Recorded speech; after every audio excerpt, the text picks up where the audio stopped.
Nehemías, el profeta Nehemías, es uno de esos libros que normalmente no se utiliza para una predicación.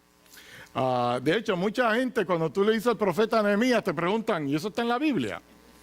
Pero sí, el profeta Nehemías está en la Biblia. Y hoy lo vamos a usar como referencia para nuestra predicación. Así que hoy vamos a romper con ese molde. El profeta Nehemías era un copero del rey de Persia. Los que no saben lo que es un copero, el copero es el que probaba el vino antes de que el rey lo tomara para estar seguro de que no estaban envenenando al rey. Así que Nehemías tenía una carrera bien peligrosa, porque cualquier cosa que viniera contra el rey, Nehemías era el primero que lo recibía. Así que vamos a hablar un poquito de historia. El rey David fue rey de Judá y de Jerusalén aproximadamente 1000 años antes de Jesucristo. Luego su hijo Salomón cogió el reino, y después de Salomón el reino se dividió en dos reinos, el reino del norte y el reino del sur. Una vez que esos dos reinos están divididos, sucede un fenómeno que crecen 3 imperios para ese tiempo. Esos imperios duraron aproximadamente 400 años de historia y eran imperios asiáticos. El primer imperio que apareció en la escena fue el imperio asirio, luego fue el imperio babilónico y luego el imperio persa. Durante la etapa del imperio persa es que Nehemías aparece en la escena. Estamos hablando 460 y pico a 500 años antes de Jesucristo, aproximadamente. Como dije, él era el copero del rey. El rey se llamaba Artajerjes I. Digan eso rápido 3 veces. No, es relajando, es relajando. El rey les permitió regresar a Jerusalén. El rey de Persia les permitió regresar a Jerusalén. Claro que él también les permitió que pudieran construir el templo y construyeran las murallas, y les permitió a todos los esclavos que habían sido esclavos del imperio asirio y babilónico, incluyendo los judíos, de que pudieran nuevamente comenzar a adorar a sus dioses de acuerdo a su religión original. Solamente había una cláusula envuelta en esto, y la cláusula era la siguiente: tú puedes adorar a tu Dios, en el caso de los judíos, Yahweh, siempre y cuando adores a Yahweh y a mí. ¿Ok? Y las ofrendas y los diezmos son todos para el rey también. Era tremendo negocio lo que tenía el rey. Nehemías aparece en la escena y el rey le dice que puede volver a Jerusalén para reconstruir la muralla y reconstruir el templo de Jerusalén. Pero ¿qué pasa? Que Nehemías tenía cierto problemita con algunos enemigos que querían matarlo, porque esos enemigos no querían de que reconstruyeran el templo ni que tampoco reconstruyeran las murallas. Pero Nehemías se levantó como quiera y le dijo a sus compatriotas que si Jehová había encomendado esta labor, Jehová los guiaría y los ayudaría. Él los defendería y él se encargaría de todos los obstáculos que aparecieran, porque si Jehová lo ordenó, él abrirá el camino. Y por lo tanto, en esta mañana, el título de la predicación de hoy es: lo puedes hacer siempre que lo hagas con ambas manos. Bien, como dije, vamos a hablar de Nehemías, así que vamos a Nehemías, capítulo 4, versículo 16 al 20. Dice así, en el nombre del Padre, del Hijo y del Espíritu Santo. Desde aquel día, la mitad de mis siervos trabajaba en la obra, y la otra mitad tenía lanzas, escudos, arcos y corazas. Y detrás de ellos estaban los jefes de toda la casa de Judá, los que edificaban en el muro, los que acarreaban y los que cargaban. Con una mano trabajaban en la obra y en la otra tenían la espada. porque los que edificaban, cada uno tenía su espada ceñida a sus lomos, y así edificaban. Y el que tocaba la trompeta estaba junto a mí. Y le dije a los nobles y a los oficiales y al resto del pueblo: la obra es grande y extensa, y nosotros estamos apartados en el muro, lejos unos de otros. En el lugar donde oyereis el sonido de la trompeta, reunidos allí con nosotros, nuestro Dios peleará por nosotros. Ciro el Grande había conquistado a Babilonia y le había permitido a todos los esclavos del imperio, como dije anteriormente, celebrar sus religiones. De hecho, más tarde hubo una sucesión de líderes y, como dije, el rey Artajerjes vino a nombrar a Nehemías como el virrey o el gobernador de Jerusalén. Nehemías sabía que tenía enemigos en el norte que querían impedir la reconstrucción de Jerusalén. Esos enemigos, ¿saben quiénes eran? Los samaritanos. Los samaritanos son la misma raza que 400 años más tarde todavía estaban en enemistad con los judíos, y de ahí sale la historia de la mujer samaritana y Jesús.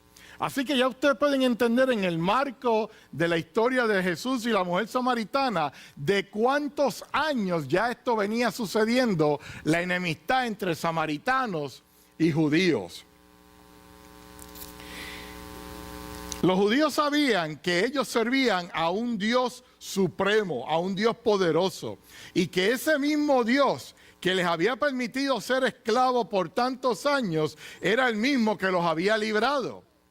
Ellos reconocían que la paga de lo que habían hecho era por la desobediencia a Dios. Imagínense cada uno de ustedes que están viviendo sus vidas normales, ¿ok? Los que trabajan van al trabajo todos los días, los que van a la escuela todos los días, viven con sus cónyuges, esposas, esposos, hijos. Tienen un círculo de amigos y familiares con los que se comunican constantemente, con los que están constantemente juntándose, y todos tenemos una rutina que nos hace sentir cómodos, ¿verdad? ¿Verdad que sí? Ok. Ahora imagínense que repentinamente ejércitos de países y lugares que usted no conoce rompen la puerta de su casa, entran en su casa, lo encadenan a usted, a su familia, a sus hijos, se los llevan como esclavos a otros países donde usted nunca ha estado, no conoce el idioma, no conoce las leyes, no conoce las costumbres. Su familia queda separada, unos van a unos países, otros van a otros, para nunca más volverlos a ver. No hay un sistema de comunicación como el de hoy en día, y para usted su familia quedó muerta para el resto de su vida. Esa era la condición en la que estaban los judíos en ese tiempo. Pero después de 400 años habían podido regresar a su tierra. Todo esto sucedía porque habían sido desobedientes. Habían sido forzados a trabajar trabajos que no querían hacer, que despreciaban, que odiaban. Yo no sé cuántos de ustedes han estado en algún trabajo alguna vez que ha detestado. No hay cosa peor que ir todos los días a un trabajo que usted no se lleva con el jefe, no se lleva con sus compañeros, sabe que no le pagan bien, no le dan una hora de almuerzo, no le dan beneficios, y todos los días desde que usted llega es diciendo: ¿por qué yo estoy aquí? ¿Por qué tengo que hacer esto? Ahora imagínense que los judíos estaban en esa condición, pero la diferencia era que si no hacían el trabajo los mataban. Tremendo beneficio. Eso es tremendo incentivo para trabajar. Pero al Dios que ellos le servían y el que nosotros le servimos, siempre encuentra la forma de transformar la peor condición y situación de nuestras vidas y darnos victoria después de eso. Eso lleva un amén. Amén. Por oscura que sea tu situación, por oscura que tu vida esté pasando, siempre la luz de Cristo va a alumbrar en tu vida y te alumbrará el camino. El escenario era el siguiente. Los enemigos organizaron una alianza con el propósito de destruir a los judíos. Y eran 5 líderes del norte que se habían juntado. Ellos estaban dispuestos a hacer lo que fuera porque el espíritu de Satanás estaba sobre ellos y Satanás quería destruir el plan de Dios. Entonces, la guerra no era simplemente entre Nehemías, los judíos y los samaritanos, era entre el pueblo de Dios y el príncipe de las tinieblas. Porque muchas veces no nos damos cuenta que hay gente alrededor nuestro que el diablo los utiliza para atacarnos, para debilitarnos, para apartarnos de la fe, para que perdamos la paciencia, para que perdamos el gozo, para que perdamos la paz. Hay tantas formas de que el enemigo nos puede atacar que si no estamos pendientes caemos. Pero Dios estaba peleando al lado de su pueblo junto con Nehemías y la victoria se la dio finalmente porque Él es el Rey de Reyes. Y estos son los 5 enemigos que yo entiendo que todos los creyentes tenemos. El primer enemigo es la duda. Porque no creemos que tenemos la habilidad, la capacidad, no tenemos la fuerza, la energía, no tenemos los recursos para llegar a la meta que Dios ya ha establecido para nosotros. Falta de ánimo. Eso sí que ataca a todo el mundo aquí. No importa cuán joven o cuán mayor de edad tú estés, siempre el ánimo se te va a ir. ¿Por qué? Porque la duda trae desánimo. Es a consecuencia de la duda. Falta de visión, porque no vemos que Dios nos ha escogido para su obra. Él no escogió a los ángeles. Él no hizo una creación alterna a nosotros para llevar a cabo su plan. Él nos ha escogido a nosotros. Pedro escribió que somos linaje escogido por Dios. Real sacerdocio, somos nación santa para anunciar las virtudes de aquel que nos llevó de las tinieblas a su luz, y esto es, a su luz admirable. Así que tú eres especial. Muchas veces dejamos también que la autoestima baja. Decimos, no tenemos el talento, no tenemos la habilidad, no tenemos la inteligencia. No tenemos la fuerza, no tenemos la energía, no tenemos la salud. No tengo trabajo, no tengo dinero, no tengo transportación. Siempre ponemos un no antes del por qué. Pero ¿tú sabes qué? Jesús en la cruz del Calvario dijo sí. Él no dijo, no, Padre, no quiero hacer esto. Él lo que dijo es, Padre, si es posible que yo no tenga que pasar por esto, pero si es tu voluntad, así será hecho. Y finalmente, dejamos que la crítica nos controle. Porque pensamos, ay, ¿qué van a decir de mí? ¿Y qué es la opinión que van a tener de mí? ¿Y sabe Dios qué es lo que va a decir el grupito del café en la esquina? Olvídate de lo que la gente diga de ti. A ti lo que te tiene que importar es lo que Dios piensa de ti. Porque si tú sabes qué es lo que Dios piensa de ti, mira, no hay muralla frente a ti que te pueda detener. Porque el poder de Dios está contigo. El favor de Dios está contigo. El amor de Dios está contigo. La fuerza de Dios está contigo. No hay nada que te pueda detener si tú confías en Dios. Porque la Biblia dice, más grande es el que está en mí que el que está en el mundo. De igual manera, si estamos cumpliendo el plan divino, debemos estar seguros de que Dios estará a nuestro lado en todo momento. Efesios 6:12, Pablo escribió lo siguiente, porque él entendió la naturaleza de nuestra guerra. Y él dijo que nuestra guerra no es contra carne y sangre, sino contra poderes espirituales de maldad en los lugares celestiales. Por eso es que a veces no podemos ver con nuestros ojos lo que está pasando alrededor nuestro. Porque la guerra nuestra es una guerra espiritual. Es una guerra espiritual. Y muchas veces no entendemos el porqué de las cosas. No entendemos por qué la gente muere. No entendemos por qué perdemos los trabajos. No entendemos por qué la gente pasa hambre. No lo entendemos. Pero para todo hay un propósito. Para todo hay un propósito. ¿Y tú sabes cuál es el propósito? Dios glorificarse en la vida de las personas. Porque cuando todo el mundo dice, eso es imposible, Dios dice, para mí no hay nada imposible. El Dios que nosotros tenemos es un Dios que no comparte su gloria con nadie. Con nadie.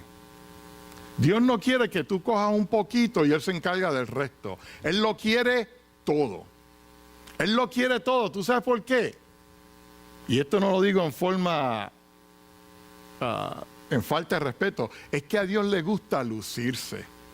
Le gusta que toda la atención sea para Él.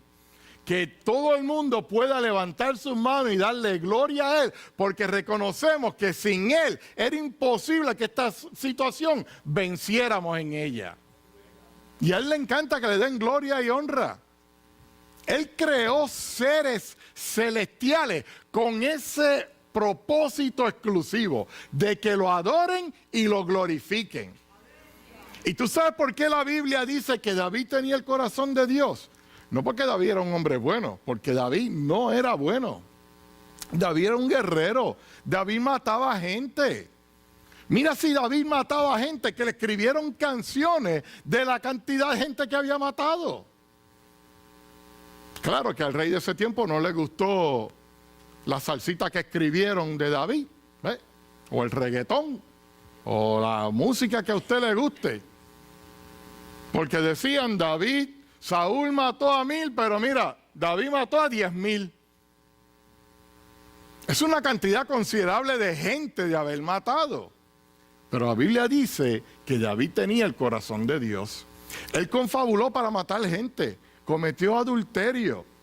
Yo estoy seguro que David hizo trampas que no están registradas en la Biblia. Pero ¿tú sabes por qué David tenía el corazón de Dios? Porque él reconocía que su vida sin Dios era nada.